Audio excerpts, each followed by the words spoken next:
ओम नमः शिवाय। श्री शिवाय नमस्तुभ्यम। आप सभी मित्रों को मेरा सादर प्रणाम नमस्कार। और दोस्तों, आप सभी को मौनी अमावस्या की हार्दिक शुभकामनाएं।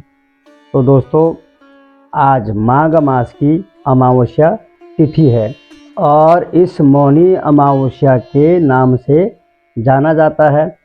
तो दोस्तों, आज मैं आपको इस वीडियो के माध्यम से मौनी अमावस्या की पौराणिक कथा की जानकारी दूंगा कि मौनी शब्द का अर्थ है यानी मौन रहना, और आध्यात्म में मौन रहने का विशेष महत्व और लाभ बताया गया है। मौन रहना एक आध्यात्मिक साधना की तरह है। मौनी अमावस्या में भी मौन रहने की सलाह दी जाती है। इस दिन मौन व्रत धारण करने से आत्मा की शुद्धि होती है और मन शांत रहता है। मौन रहकर व्यक्ति ध्यान और आध्यात्मिकता की ओर अग्रसर हो जाता है। कहते हैं कि मौनी अमावस्या ध्यान, योग और साधना के लिए सबसे उत्तम दिन और समय माना जाता है। इस दिन ध्यान और भक्ति से भगवान विष्णु और भगवान शिव की कृपा प्राप्त होती है। इसके अलावा मौनी अमावस्या पितरों को प्रसन्न करने और उनकी आत्मा की शांति के लिए भी अर्पित है और उनका आशीर्वाद हमें प्राप्त होता है। तो आइए दोस्तों, मौनी अमावस्या की इस सुंदर कथा को बड़े प्रेम पूर्वक सुनते हैं। कहते हैं कि पढ़ते समय आप अपने हाथ में लाल पुष्प रखें और जब कथा समाप्त हो जाए तब पूरी श्रद्धा के साथ यह पुष्प भगवान के श्री चरणों में अर्पित कर देना चाहिए। इससे भगवान प्रसन्न होते हैं और भगवान का आशीर्वाद हमें पूर्ण रूप से प्राप्त होता है। और कहते हैं कि कांचीपुरम की नगर में देव स्वामी नाम का एक ब्राह्मण रहते थे। उसकी पत्नी का नाम धनवती और पुत्री का नाम गुणवती था। उसके 7 पुत्र थे। देव स्वामी ने अपने 7 पुत्रों का विवाह कर दिया और इसके पश्चात अपनी पुत्री के विवाह के लिए योग्य वर की तलाश हेतु उसने अपने बड़े लड़के को बाहर दूसरे देश में भेज दिया।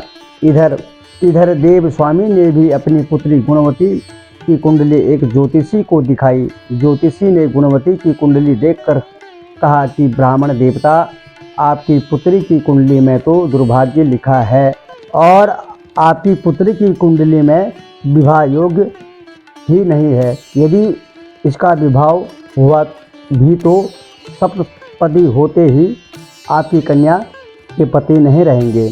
यह बात सुनकर देव स्वामी अत्यंत दुखी हुए और ज्योतिषी से इस योग के निवारण का उपाय पूछने लगे। ज्योतिषी ने उपाय बताकर कहा कि इस योग का निवारण सिंगलद्वीप निवासिनी सोना नाम की धोबन को घर बुलाकर उसकी पूजा करने से ही संभव हो पाएगा। ज्योतिषी के मुंह से ऐसी बात सुनकर देव स्वामी ने अपने सबसे छोटे बेटे के साथ अपनी पुत्री को सोना धोबिन के घर लाने के उद्देश्य से सिंगलद्वीप जाने के लिए तैयार किया। और अब वे दोनों ही भाई बहन समुद्र के तट पर पहुंचकर समुद्र पार करने का उपाय सोचने लगे। लेकिन समुद्र बहुत विशाल था, उन्हें कोई उपाय नहीं सूझ रहा था। थक हार कर दोनों भाई बहन भूखे प्यासे ही एक बट वृक्ष के नीचे छाया में बैठ गए और उसी पेड़ पर घोंसले में एक गिद्ध का परिवार रहता था। उस समय घोंसले में सिर्फ गिद्ध के बच्चे थे। वे सुबह से भाई बहन के क्रियाकलापों को देख रहे थे। शाम को जब गिद्ध के बच्चों की मां भोजन लेकर घोंसले में आई तो वे उस भाई बहन की कहानी को बताने लगे। उनकी बात सुनकर गिद्ध की मां को नीचे बैठे भाई बहन पर बहुत दया आई और बच्चों को आश्वासन दिया कि वह उनकी समस्या का समाधान करेगी। यह सुनकर गिद्ध के बच्चों ने भोजन ग्रहण किया। दया और ममता से वशीभूत गिद्ध माता उनके पास आई और बोली कि मैंने आपकी समस्याओं को जान लिया है। इस वन में जो भी फल फूल मिलेगा मैं आपके लिए ले आती हूँ और आप प्रातः काल में आपको सिंगलद्वीप सोना धोबिन के पास पहुँचा दूंगी। अगले दिन सुबह होते ही गिद्ध माता ने दोनों भाई बहनों को समुद्र पार कराकर सिंगलद्वीप सोना के पास पहुंचा दिया। गुणवती प्रतिदिन सुबह सूर्योदय से पहले सोना का घर लीप किया करती थी। एक दिन सोना ने अपनी बहू से पूछा कि प्रतिदिन सुबह हमारा घर कौन लिपता है? तो बहू ने तारीफ बटोरने के लिए कहा कि हमारे अलावा और यहाँ कौन हो सकता है। लेकिन सोना को उनकी बातों पर यकीन नहीं हुआ और वह यह जानने के लिए पूरी रात जागती रही। तभी उसने सुबह गुणवती को घर साफ करते हुए देख लिया और उससे उसकी परेशानी का कारण पूछी। तो गुणवती ने अपनी परेशानी बताई, जिससे सुनकर सोना चिंतित हो गई और उसके घर जाकर पूजा पाठ करने के लिए तैयार हो गई। घर से निकलने से पहले उसने अपनी बहू से कहा कि यदि मेरी अनुपस्थिति में किसी की भी मृत्यु हो जाए तो उसके शरीर को नष्ट मत कर देना। क्षण भर बाद ही दोनों अतिथियों के साथ सोना धोबन कांचीपुरम पहुंच गई। दूसरे दिन गुणवती का विवाह संपन्न हुआ और सप्तपति होते होते उसके पति की मृत्यु हो जाती है, जैसा कि गुणवती के भाग्य में लिखा था। तब सोना धोबन ने अपने संचित पुण्य का फल गुणवती को दान देकर उसके पति को जीवित कर दिया और उन्हें आशीर्वाद देकर वह सिंगल द्वीप के लिए रवाना हो गई। और कहते हैं कि संचित पुण्य के क्षीण होने से सोना के घर उसके पुत्र, दामाद और पति की मृत्यु हो गई। यह जानकर नया पुण्य संचित करने के उद्देश्य से सोना धोबन रास्ते में एक जगह रुक गई। नदी के किनारे पर स्थित एक पीपल के वृक्ष की छाया में भगवान श्री हरि और भगवान शिव का पूजन उसने किया और पीपल के वृक्ष की 108 परिक्रमाएं की। और इतना करते ही सोना धोबन के पुत्र, दामाद और उसके पति पुनर्जीवित हो गए।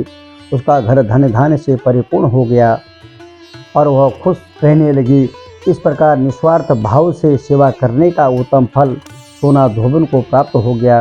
कहते हैं कि निस्वार्थ पूजा भगवान जल्दी स्वीकार करते हैं, इसलिए उन्हें जल्दी फल भी मिल गया। इस प्रकार किसी भी अमावस्या तिथि पर या मौनी अमावस्या के दिन किसी पवित्र नदी में स्नान करके विधिवत भगवान श्री हरि विष्णु जी की पूजा अर्चना करने और पीपल के पेड़ की परिक्रमा करने से मनवांछित फल की प्राप्ति होती है, ऐसा हमारे शास्त्रों में कहा गया है। और परिवार के सदस्यों पर भगवान विष्णु जी का आशीर्वाद सदैव बना रहता है। तो मित्रों, मौनी अमावस्या पर अमावस्या माता की कथा सुनने से अनंत फलों की प्राप्ति होती है। तो आइए अब सुनते हैं अमावस्या माता की कहानी। पौराणिक कथा के अनुसार एक गांव में सास और बहू अकेले रहती थी और उनका बेटा विदेश में कमाने के लिए गया हुआ था और सास और बहू बहुत प्रेम से रहा करते थे। कहते हैं कि दोनों एक दूसरे की देखभाल भी किया करते थे और एक दूसरे के बगैर रह भी नहीं सकते थे। कहते हैं कि एक दिन बहू ने खाना नहीं खाया। तब सासू माँ बहू से पूछने लगी कि बेटा, आज तुमने खाना क्यों नहीं खाया? तब बहू कहने लगी कि सासू माँ, आज मेरा अमावस्या माता का व्रत है, इसलिए मैं खाना नहीं खाया हूँ।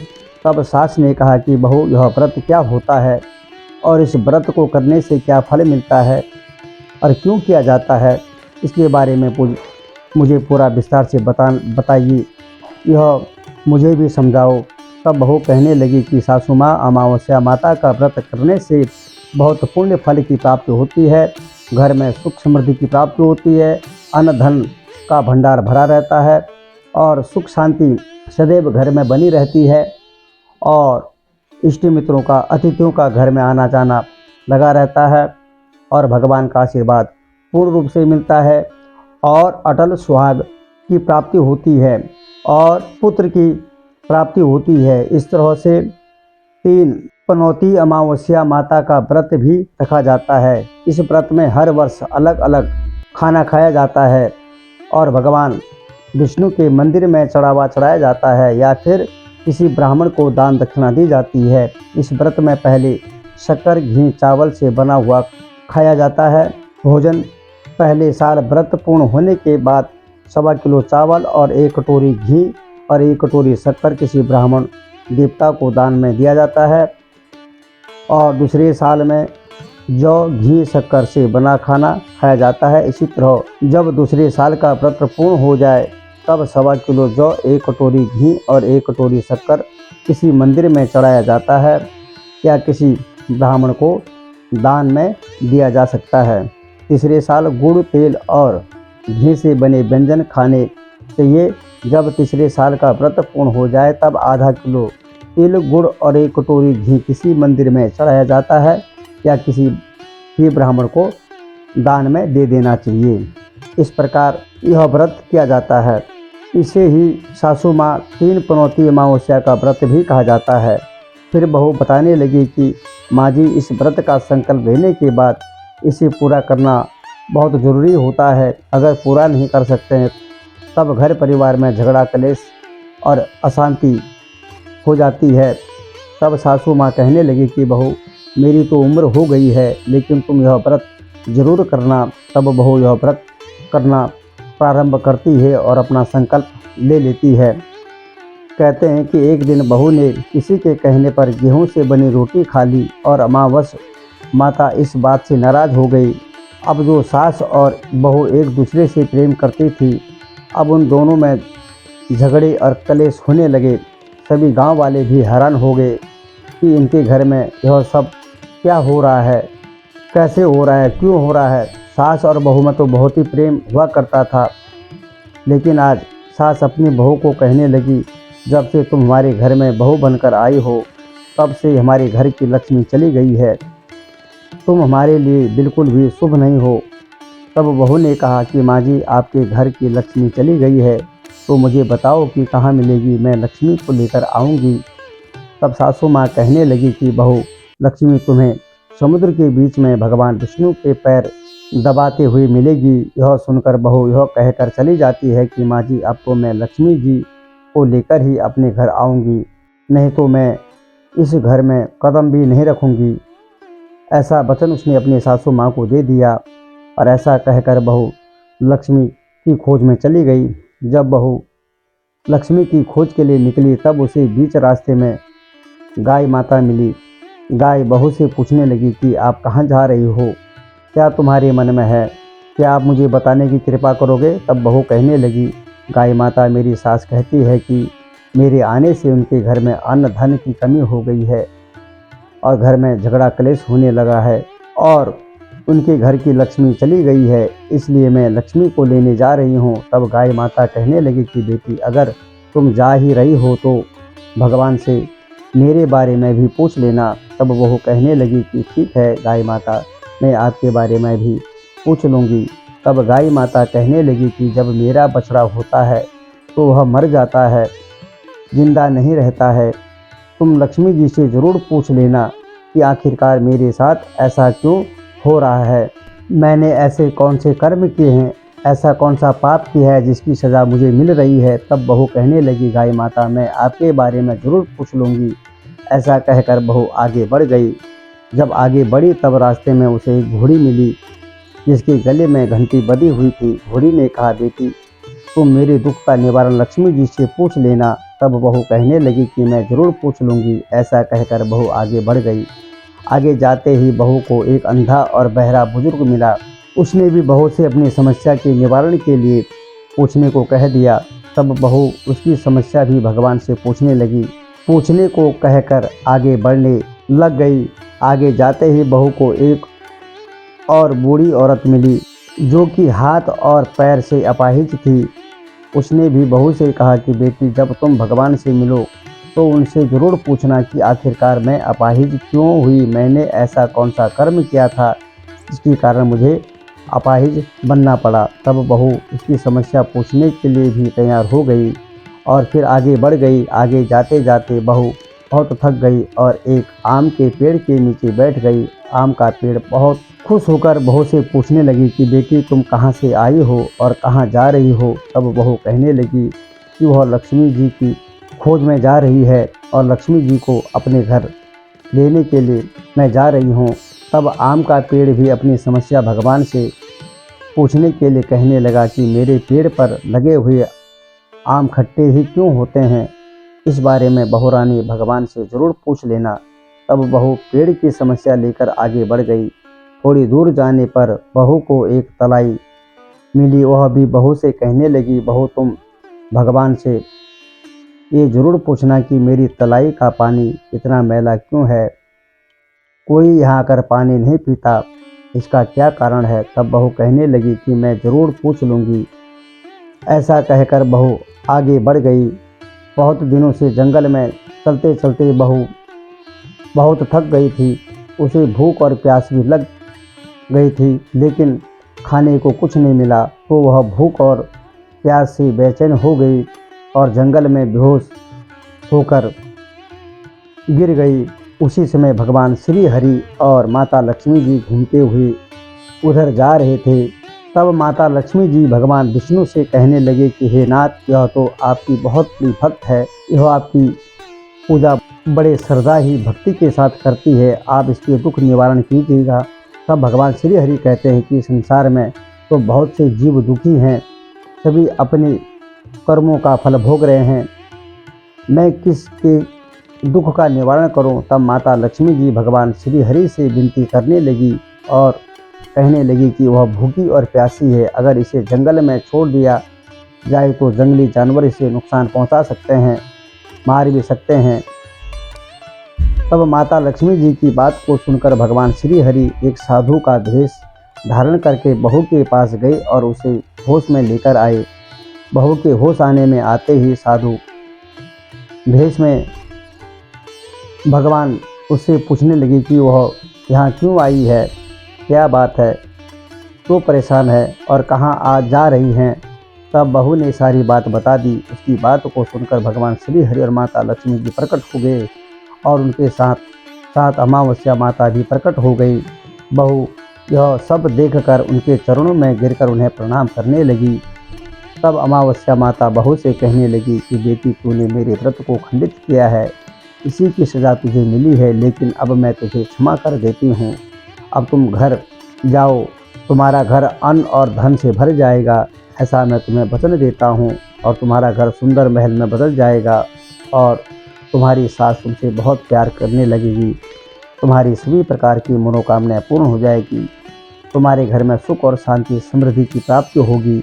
यह सब होने के बाद बहू ने रास्ते में जो भी मिला था उन सभी के दुखों का निवारण करने के लिए विनती की। तब भगवान श्री हरि कहने लगे कि गाय ने कभी अपना दूध किसी और को नहीं पिलाया, इस कारण उसके बछड़े जिंदा नहीं रहते हैं, तुम उसका दूध पी लेना, फिर उसके बाद उसके बछड़े फिर जिंदा रहने लगेंगे। और घोड़ी पिछले जन्म में आटा पीसने वाली महिला थी, वो किसी को आटा पीस कर नहीं देती थी, इसलिए उसके गले में चक्की के पात बंधे हुए हैं, तुम उसके पात खोल देना, वो बिल्कुल ठीक हो जाएगी। और वह बुजुर्ग कभी भगवान के मंदिर नहीं गया, ना ही कभी उसने भगवान के भजन सुने, ना भगवान को भोग लगाया, तुम उसे लेकर मंदिर में दर्शन करवा देना, इससे वह ठीक हो जाएगा। अपाहिज महिला, उसने कभी अपनी जवानी में दान पुण्य नहीं किया, उसकी यह सज़ा मिली, तुम उसे कुछ भी दान करवा देना तो उसकी विकलांगता भी दूर हो जाएगी। और वह आम का पेड़, उसने तो कभी अपने पेड़ के आम किसी बच्चे को खाने को नहीं दिए, इस कारण उसके सभी आम खट्टे हो गए। अब तुम उस पेड़ का आम खा लेना और उसके बाद से उस पेड़ पर मीठे आम आने शुरू हो जाएंगे और वह फल मीठा होगा। और तलाई का पानी पिछले जन्म में देवरानी जेठानी थी, जो हमेशा आपस में झगड़ा करती रहती थी, इसलिए उसका पानी मैला है, तुम उसका पानी पी लेना तो वह तलाई शुद्ध हो जाएगी, फिर लोग वहां आकर जलपान करेंगे। इस प्रकार बहू ने भगवान श्री हरि, माता लक्ष्मी जी और अमावस्या माता को प्रणाम किया, उन्हें धन्यवाद दिया और अपने घर के लिए तैयार हो गई आने के लिए। रास्ते में उसे जो भी मिला उनकी सभी समस्या भगवान के कहे अनुसार वह दूर करती चली गई।